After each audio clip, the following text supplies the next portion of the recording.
Are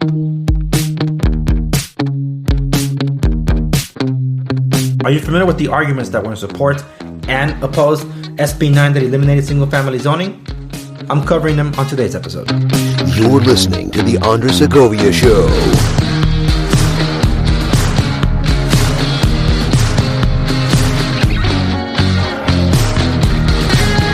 Greetings, everyone, and welcome to The Andres Segovia Show. I am your host, Andres Segovia. Today's episode, I'd like to label it another chapter in my installment series called Debunking Real Estate Myths. The exception is that I have to address two arguments that are being made in support of SB 9, or that made the support for SB 9 for why ultimately it got passage. One is that SB 9 will alleviate the housing affordability and inventory crisis in California.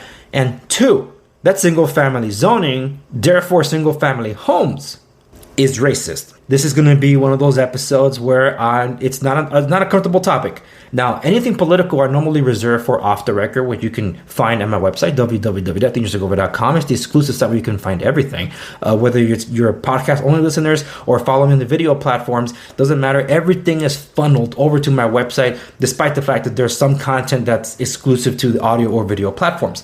But you can digest all of it at my website. So that's why I always invite people over. In particular, it's because I try to respect other people and always expect that respect in turn, where no one has to be bludgeoned over the head with political opinion and stuff like that. But the mere fact of the matter is that there's stuff that's at play that is political that does affect us eventually. And the arguments used in support of SB 9, it is, in my humble opinion, that they were disingenuous. So I want to start with the financial part of it before I start talking about the racial aspect of things. So first things first, SB 9 is going to help alleviate the housing affordability and the housing inventory shortage that we have in California. I do not agree that we have an inventory shortage. If anything, we have a lot of units. The affordability part, absolutely. And a lot of things have been done in the name of affordability that have not worked. It's only made matters worse and had made the cost of real estate and housing more expensive. So if those things didn't work, such as rent control, such as accessory dwelling unit laws, why is it then that we're doubling down on those same things by eliminating single family zoning if technically we already tried it? Because the whole argument was, for accessory dwelling units, it's like we don't have enough units, therefore let's let people be able to build on their property these ADUs that will legally recognize as some livable spaces, but the lenders won't see it that way. It doesn't matter. The point is, we'll be able to have more units so we can alleviate the streets being filled with homeless. And on top of that, we have statewide rent control that was signed into law by AB 1482 just a couple of years ago at this point.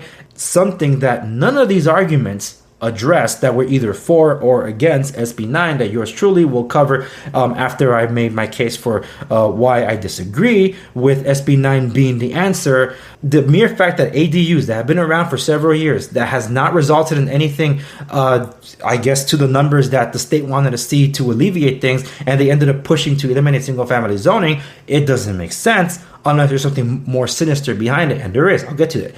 Because building another unit is going to cost a lot more money than it was to do an ADU. I talked about it in the previous episode. An ADU can cost anywhere, to be done right, anywhere from $300,000 to $400,000. That was before the endemic started. Because of inflation, everything across the board is more expensive, from labor to material. And of course, factor in the supply chain issues, delays. So all that being said, I cannot see people being able to rush out to take advantage of this when they have lost a ton of income, and in some cases their homes or livelihoods over the past 18 months during this endemic and the riots of 2020 and to some extent 2021, depending on what region they're in. So who can take advantage of this? It's the ones that have the money, and those would be investors. And just recently, I basically paused searching homes for my latest buyer because there's just nothing out there. They're priced out of everywhere they wanted to look at. And I've been looking for 3.5 months for them. And it's sad because this is a buyer that's also grooming for over a year to be ready for this. But every time it's like, oh my goodness, the more we delay, the more it's getting more expensive. But they were working on the credit, they were working on saving money, and eventually they came about. And the first-time home buyers, unfortunately, realizing that they're priced out of where they want and where they can afford still is way too far. It wasn't something prudent for them at this time. And I'm really hoping the market will eventually shift to allow them. But with SB9 and other things happening that are peripheral to all this, I do not see that happening for them anytime soon. That's just a matter of fact. That's how much a lot of stuff is changing on the ground, and the intended impact of SB9 based on behavior has been happening throughout the country, where you might have heard stories about, maybe you heard about BlackRock. This is like the first time anybody's ever heard of them. Like, who the heck is BlackRock? Well, they're in an investment company that was buying up real estate instead of investing in stocks to basically have their 401ks and pension funds and all that retirement stuff funded instead of relying on the stocks, right? So that's pretty smart. I actually applaud that. The thing though is that normally when I've seen investors buy a property like single family homes, they're just turning it over so they can make money off the sale and store the profit or whatever, they're going to reinvest it. That's not what's happening.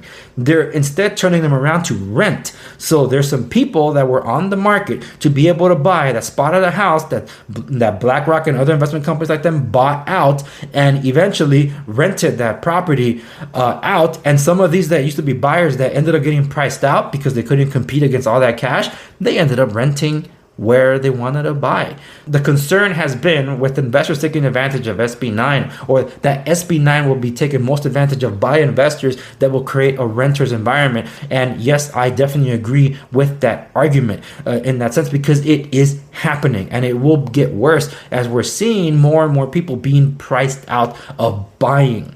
And that goes into the argument about affordability, because buying is the largest expense that appears in the consumer price index that basically determines affordability. And that is how we affect the prices of housing, because if these houses are extravagantly priced at this point and people are priced out, they're going to go rent. And if too many people are renting, or where they're going or where they're at, they have to renegotiate the lease and it's going to be going up every year.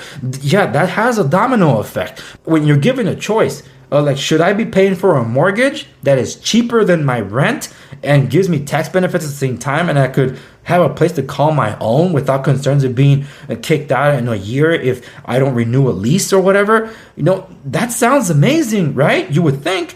And now it's becoming that much harder because people that want to follow that dream, they can't, because this other buyer and the other buyers that I lost because they lost all their income during the pandemic, well, what then happens to them?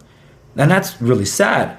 That's why, yes, there's a business component of this that sounds fantastic on SB9, but what doesn't sound good is that now we're going to be creating an environment of renters, and we're not going to have people to be able to have a home to call their own. That's one of the biggest downsides to all this, and ultimately does not solve the affordability issue. You might have more units out there, but if these are investors, even if they're mom and pops that are putting more units on their own property, you think they're going to rent them at cheaper prices? Unless the rest of them, the other property owners, are also bringing down their rent rates, then we'll see. But I don't see that happening. But now let me quickly go over the next one. Single family zoning being racist. That was basically the one that put this over the edge, because SB9 wasn't the first time it was tried to eliminate single-family zoning. It's been tried for some time, but now they're using the racial component of it to say, well, see, there it is, that in 1916 in Berkeley, California, that there was a black family that wanted to, I believe, build a dance hall in a community that was predominantly or all white, and that the community got together with the city council and they created zoning laws, and the zoning laws made it single family zoning exclusive to that neighborhood, that basically outlawed the dance hall because the white people didn't want a black family to have a black dance hall there. And on top of single family zoning, the argument for this history goes that black people only lived in multifamily residentials, so they couldn't even have a building of a multifamily residential in a single family exclusive zoning that was all white people. And that's actually being taught to us brokers through the curriculums that were required for continuing education. This was something never brought up before. It's being brought up now. And I, as a historian, am trying to look at other sources to confirm this. But even Google and, of course, Wikipedia, this is something that I'll take with a grain of salt because anybody can edit Wikipedia. But supposedly this was the inspiration for single-family zoning for other cities or metropolitan cities throughout the country. Eventually. Now, is that to say, though, because there's implications here, is that for us to infer that single family homes themselves are racist? Look, folks, today in our hyper politicized world, anything is being called racist, and people have lost all meaning of words. That's why I can't take this entirely at face value. But I'm yielding the benefit of the doubt to the argument that single-family zoning was used as a means to not let colored people into said neighborhood. I agree. Get rid of single-family zoning in its name if that's what you want. Are you going to replace it with something that maybe is more politically correct? To still preserve the ability to have single family or single houses on a lot, fine, change that nature of that rule. But instead, they threw it all out the window and said no more single family homes because the zoning law was racist. Yeah, but building a house on a lot and having your own private yard or whatever, that has been around for centuries, since the dawn of man. So what are we arguing here? See, to bring a racial component to it and then make the inferential leap that single-family homes themselves are racist, it flies in the face of common sense. But sense isn't common nowadays. And now we've dealt away with that. So I reject the argument that a home in of it itself, if it's just one sitting on a lot, is therefore racist. If you have issues with the way it was implemented, absolutely. So was a lot of other things. Last I checked, it doesn't matter what skin color you are, how many people want to live in a home with their family and enjoy some privacy of their backyard. I'm not speaking out of turn here. My family has been a victim of racism. We were the first Hispanic family in our block. We were frowned upon by some neighbors and we were embraced by others. That's not to say that, because that one person said this or did this to me, therefore they all are. Because no, I don't judge with a broad brush everybody. We are individuals, and in an individual capacity, people should be judged individually. Because if I walked around being prejudiced against everybody, how am I any better than those that were prejudiced against me? So that's where I come from with that line of thinking. No, I wholeheartedly reject that being able to have your own home, to live the American dream, to enjoy a house that you can call your own with some kind of privacy, it's not racist. In fact, that is the definition of freedom, to be able to enjoy your rights. And I have long said on my program that our rights begin with our property rights. So this is how I close out all of this, because the proponents and the opponents of SB 9 miss something entirely, which is something grander in the grander scheme of it all, for why, yeah, you can have all these arguments, but none of you address the elephant in the room. It's called rent control. It's statewide. And there's cities that have their own rent stabilization ordinance, RSOs. Santa Ana is the latest to join the fray. And normally when Santa Ana wanted to have a discussion to install rent control, they would send out letters to the property owners in Santa Ana, and then there will be a council meeting. Well, this recent one was done in secret, where they adopted the strictest rent control in the state. The reason this is key is because people, when they hear rent control, they only think about a rent cap. Like, you can't raise the rent over more than this, and you're doing it on a schedule. That's not what rent control is. A rent stabilization ordinance has a lot more involved in it. That includes a housing department that has to be created and funded, which is funded by taxes and normally done by property owners. That includes housing inspections by inspectors that are not building inspectors. These are housing inspectors, a lot of whom are activists. They're not certified building inspectors of anything of the sort. They're activists with opinions on how things should be done. And most of the time, that flies in the face of the building code. They don't care. They will show up and issue fines and citations for things that make no sense. And we would then, as property owners, go to the building and safety and like, hey, look, this is what they want. And building and safety would say no. Then the issue has always been that building and safety and the housing departments don't talk to each other. And it's up to the property owner that's left holding the bag and the problems here not be able to do anything about it. And if you ultimately do not comply with whatever the housing department is requiring of you to use on your own property, they have every right of eminent domain. In other words, taking over your property. They can tell it to not to pay your rent. They can take over your property if you don't comply with every one of the demands. They do inspections every year and surprise inspections on top of that. And you're paying for all of that. And you cannot collect a dime unless you're registered in that city that you have a residential income property. That's what rent control ultimately is.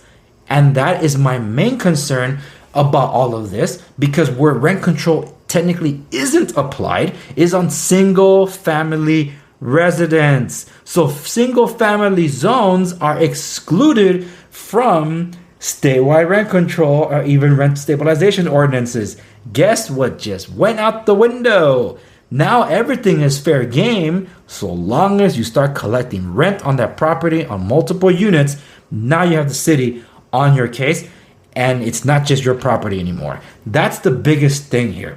And which is why, as I mentioned before, with the first argument about addressing affordability, that it will not alleviate that, because if you're going to have rents, statewide rent control dictates 5% plus the CPI, whatever that is. That's how much you can raise the rent on an annual basis. Where there are existing rent stabilization ordinances, that means depending on where you are, it could be 1%, 2%, or 3%. Or in the case of Los Angeles, where there's a moratorium that never seems to end, because Eric Garcetti said as soon as he declares the pandemic over, plus 1 year later, then you can raise your rent. So in other words, it's a moving goalpost of another year from whenever he says it. And it's already been 18 months that you cannot raise the rent on your property. That's what power they're exerting over your private property, over your means and abilities to make a living for yourself. That's how crazy it is. And when they have the power of the housing department on their side to basically enforce it, yeah, you're kind of left holding the bag there. Because there's attorneys that sometimes are assigned to tenants and things like that will definitely be on your case. And it's a headache that you're not going to want. So if that's how much they leverage over your property on existing RSOs, if you're making your own residential income property and you're going to be forced to raise the rent at this much on a schedule, you're not going to start at a low rent cost, are you? You're going to charge the highest you can and start from there. Because are these property owners willingly going to operate at a loss? They have to recover the investment already made and the bills that they got to pay almost seems in perpetuity for the building of these multi-family units. That's what nobody argues. So no, it's not going to alleviate the affordability. It's still going to be expensive, even more so, especially when everything's getting more expensive. And when will these units alleviate things if the ADU didn't make a dent, apparently? That is why it is the fact-based opinion of yours truly that SB 9 will not alleviate the housing affordability and inventory crises. Single-family homes can and do alleviate a lot. That's what people want. That's what people have been buying these past 12 months. Because they didn't want to be held hostage in their apartment. And now a lot of them are finding out they're priced out. They're trying to escape urbanization. But of course, it takes time. So we'll see what things look like in 10, 20 years. But that's the whole point. That a lot of this that goes on is planned way before any of this. Like Agenda 21, 30 years ago. And we're seeing the effects now. These governments have been thinking way ahead. They've been trying to get rent control forever. People keep voting it down. They finally ram it through. They've been trying to take over every single property here in California. They haven't been able to because single family zoning. They found a way to get rid of it, and they used the racial component of this to leverage it. And last I checked, every minority that I know, including yours truly, wants or already has their own single-family residence. That might be a relic of things past. And that's it for this episode of the Andre Segovia Show. This has been an installment of Debunking Real Estate Myths. It's basically a twofer. So I hope you enjoyed this latest episode. A lot of the stuff that's usually politically charged is reserved only for off the record, for probably obvious reasons that you've been experiencing here. And because you never know, the gatekeepers of the flow of information normally don't like something that flies in the face of what stances they hold on these political topics. But I'm addressing the financial and policy issues of here in California that I hope others do. And it's on that note that I want to mention also that on the show notes accompanying this episode at www.andressegovia.com, I left resources to a lot of the things that I pulled from, including bill text of SB 9 there for you to read it yourself, the full thing, and extrapolate from it what you will. That's it. I gone long enough on this one. Thank you so much for tuning in to this episode. Remember to like, share, and subscribe to the know, and you will be in the know. And I'll see you on the next one.